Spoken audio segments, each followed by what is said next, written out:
and based upon an intangibility, the acceptance of a concept as the truth, having no evidence, is what Neptune gives us the ability to do. Any other questions?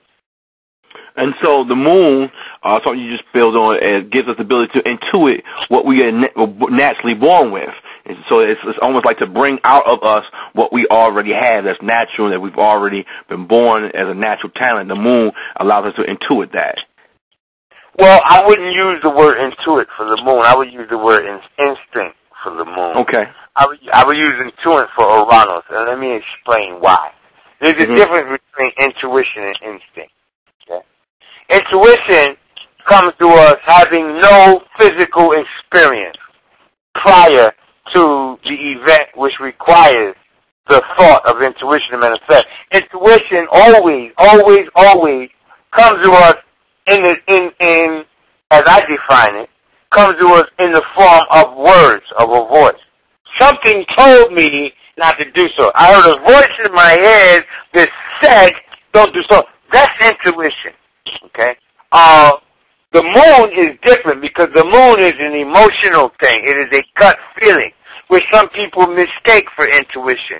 The moon is, I felt when he said that, man, it just turned my stomach off.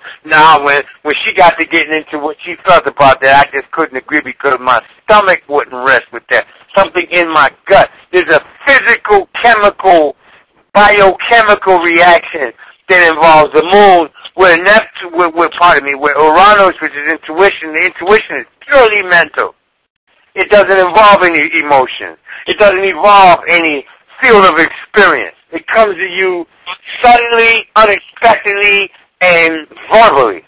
Whereas the moon's input, which is instinct, it comes to you biochemically. It comes to you through your realm of exposure to one thing or another. And that is the difference between intuition and the gut feeling. Though you have some semanticists, some people want to play semantics with that.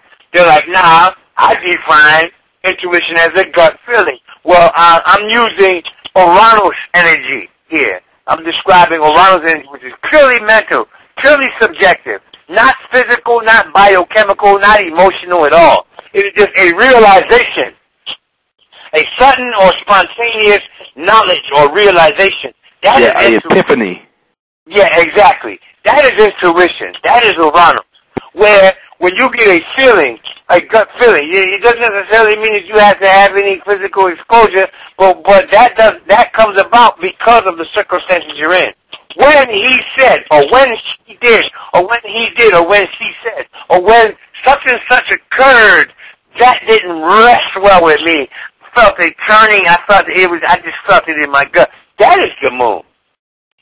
You see? Because you felt it. Because it was a body. So when a person said, man, I didn't go outside today because I had a bad feeling, or what I like to say in Star Wars, I got a bad feeling about this. That's the instinctive part. Exactly. That's instinct. You see? Intuition comes about as a verbal statement in the mind that is not prompted by external experience. In other words, every day you go home from work, you drive up Main Street. Today, when it's time for you to leave work, you haven't even left the parking lot. Something tells you, don't go up Main Street today. Now, there's no emotional involved. There's no biochemical process. There's no feeling. Just the thought appears to you, don't go up Main Street. That's intuition.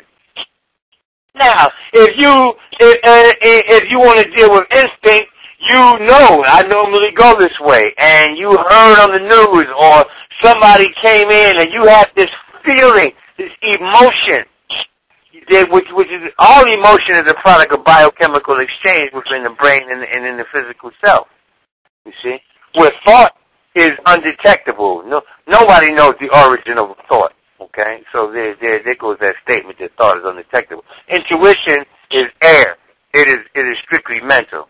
Gut feelings and instincts are biochemical. Let me give you another example. A child knows how to suck and to suck the drink out of instinct because the urge to suck doesn't come until they're hungry.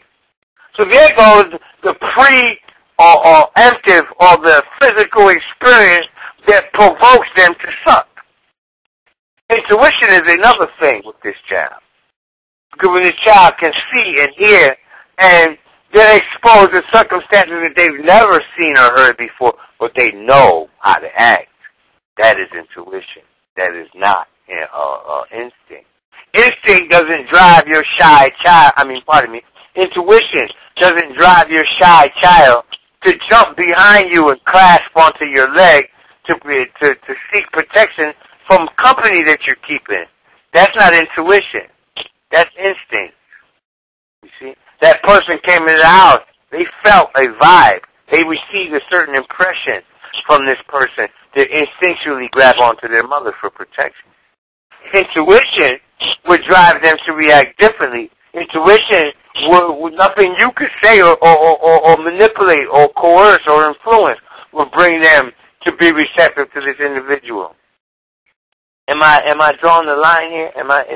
You did excellent. Thank you. I mean, that was just something for me because, like I said, I've been building with a lot of spiritualists and people who really want to know what their spiritual and their psychic gifts are. And, you educated me today because I was using the moon for intuition as well. And thank you for that breakdown. You broke that down excellently. I appreciate it.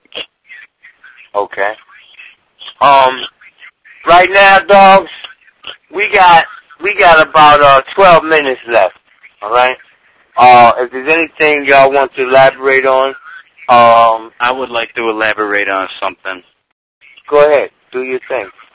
I would like to elaborate briefly here because, I've been learning a lot. Like I said, I learn as me doing this for 13 years. I still learn every day, and I appreciate going over the basics.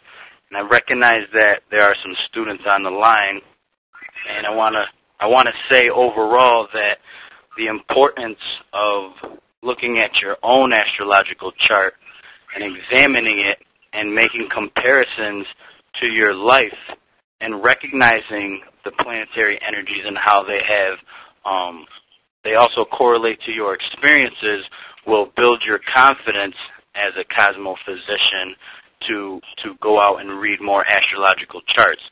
And some of the things that we mentioned with the placement of the planets as far as the natal promise is concerned, a lot of information can be extracted from that, whether a person has experienced the issue or not.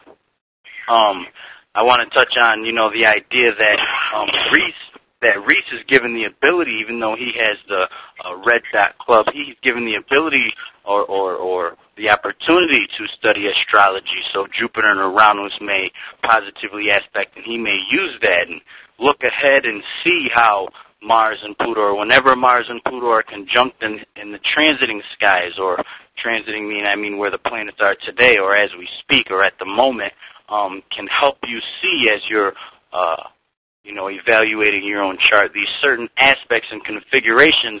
Like, let's say somebody has a sextile in their chart, a bunch of sextiles in their chart, and they recognize that these planetary energies they've experienced in their life. Then they can have confidence where if they see a sextile in somebody else's chart, they'll have the confidence to read that in the chart, and they'll know exactly what it is because they've experienced it.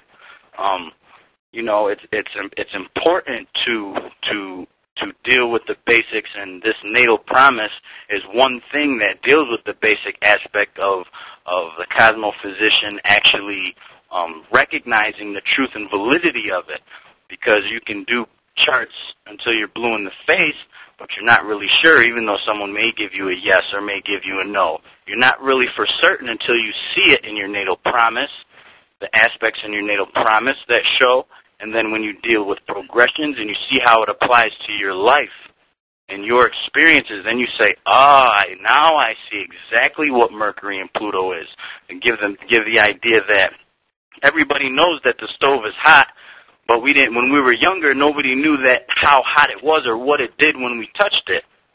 You dig what I'm saying? So actually doing your own chart gives the cosmophysician the ability to see how hot it is or how hot it can get in regards to aspects or planetary positions and degrees that the planets are apart from each other.